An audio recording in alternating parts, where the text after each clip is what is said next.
একটি বটগাছ যতটা না বিস্তৃত মাটির উপরে তার চেয়ে বেশি ছড়িয়ে আছে মাটির ভিতরে, কেননা গাছের মূল শক্তি শিকড়ে। আজকে এমন একটা টপিক নিয়ে আলোচনা করব, ইংরেজি সেন্টেন্সের মূল বা রুট নিয়ে। What is the root of sentence? ইংরেজি বাক্যের মূল কি? Less or more we know that verb is the root of sentence. আমি আমার পূর্বের একটি টিউটোরিয়ালে বলেছিলাম, সেন্টেন্স গঠন করতে গিয়ে নাম্বার পার্সন ও টেন্স অনুযায়ী সাবজেক্টের পরে যদি কেউ ভার্ব বসাতে পারে তাহলে ওই সেন্টেন্সের গঠন প্রণালী প্রায় 95% কমপ্লিট হয়ে যায়। আবার কোনো কোনো সেন্টেন্সের 100%ও সম্পন্ন হয়ে যায়। ঠিক এই জায়গাতেই ভুল হওয়ার কারণেই আমরা ইংরেজিতে পিছিয়ে পড়ি, বাক্য গঠন করতে গিয়ে কনফিডেন্স পাই না। তাই ভার্বের গুরুত্ব কতটুকু তা আর বলার অপেক্ষা রাখে না।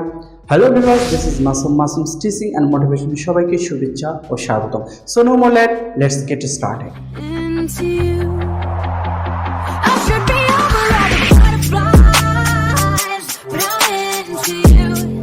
Welcome back to Masum's tutorial.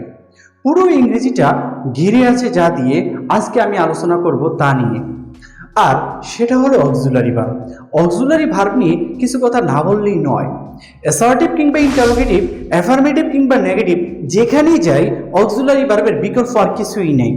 ইংরেজিতে টেন্সের মোট 12টা স্ট্রাকচার, তার মধ্যে প্রায় 12টাতেই রয়েছে অক্সিলারি ভার্বের ব্যবহার।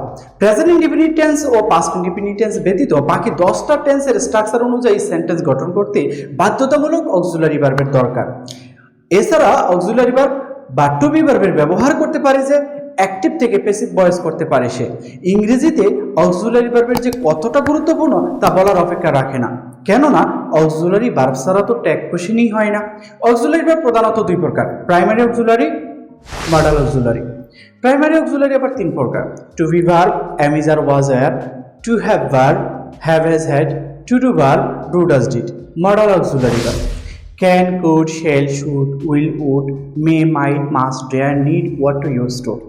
এই 24টি মৌলিক অক্সিলারি ভার্ব যে এক নিঃশ্বাসে মুখস্থ 2 থেকে 3 বার বলতে পারবে, পুরো ইংরেজিটা খুব সহজেই তার দখলে এসে যাবে।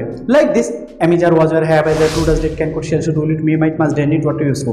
am is are was are have as are do does did can could shall should will it may might must dare need what to use to। am is are was are have as are do does did can could shall should will it may might must dare need what to use to। ঠিক এভাবে 24টা auxiliary verb যে দ্রুত মুখস্থ রাখতে পারবে সে যে কোনো জায়গায় যে কোনোভাবে যে কোনো টপিকে অক্সিলারি ভার্বের ব্যবহারটা খুব সুন্দর সঠিকভাবে দ্রুত করতে পারবে। কেননা উক্ত আলোচনায় আমরা বুঝতে পেরেছি যে ইংরেজি গ্রামারে অক্সিলারি ভার্বের ব্যবহার ব্যাপক। সর্বশেষ একটা কথা বলি শেষ করতে চাই, আমার জীবনে ইংরেজি নিয়ে কাউকে কোনোদিন অনুসরণ বা অনুকরণ করি নাই, তাই আমার টিচিং মেথডের সাথে কারো টিচিং মেথডের মিল নাই। বিলিভ অর নট, আমার বাস্তব অভিজ্ঞতা ও গবেষণা থেকেই আমি টিচিং দিয়ে থাকি। অর্থাৎ একজন শিক্ষার্থী যেভাবে বুঝালে বুঝতে পারবে, আমার টিচিংয়ের মেথড অ্যাপ্লাই করি ঠিক সেভাবে। পরবর্তী টিউটোরিয়াল দেখার আমন্ত্রণ জানিয়ে আজকে এখানেই শেষ করছি। সবার জন্য শুভকামনা। আল্লাহ হাফেজ, অল দ্য বেস্ট।